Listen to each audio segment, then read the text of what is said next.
जब मैं second class में थी और मेरा रिज़ल्ट आया तो पापा ने मुझे मेरी पसंद का डॉल लेकर दिया, जो आज भी मेरे पास है।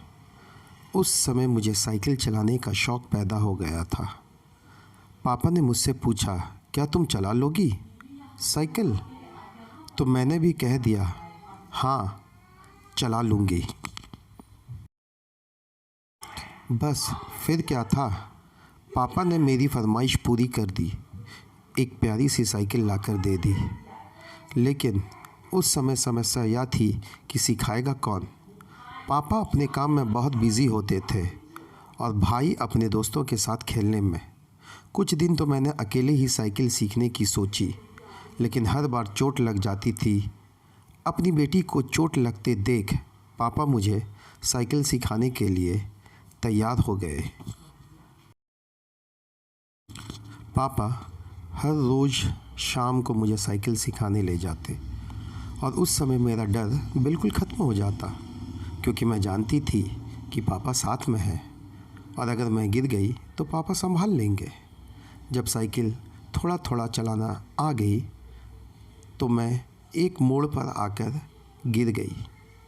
पापा थोड़ी दूर खड़े थे, लेकिन भागते हुए आकर मुझे बचा लिया।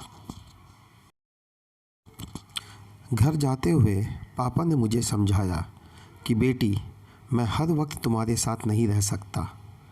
कुछ काम तो तुम्हें खुद ही सीखने होंगे और अगर तुम्हारे पास ना भी रहूं तो भी तुम्हारे साथ हमेशा रहूँगा। जब भी तुम्हें मेरी ज़रूरत हो तो सोच लेना कि मैं तुम्हारे आसपास ही हूँ। उस वक्त तो मैं बहुत छोटी थी, इसलिए उन बातों को समझ नहीं पाई, लेकिन आज समझ आती है। पापा ने मुझे समझदार ही नहीं बल्कि आत्मनिर्भर भी बनाया। आज मैं एक बड़ी कंपनी में नौकरी करती हूँ और मेरी शादी हो चुकी है।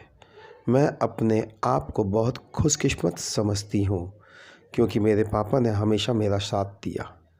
मेरे भाई और मुझे मैं कभी अंतर नहीं किया। उन्होंने अपनी सीमाएं समझाई और खुद फैसला लेने की पूरी आज़ादी भी दी। मेरी शादी के दौरान विदाई के समय जब आया तो पापा ने मुझे गले लगाया और कहा, बेटी, तुम सिर्फ विदा हो रही हो, लेकिन कभी पराया नहीं होगी।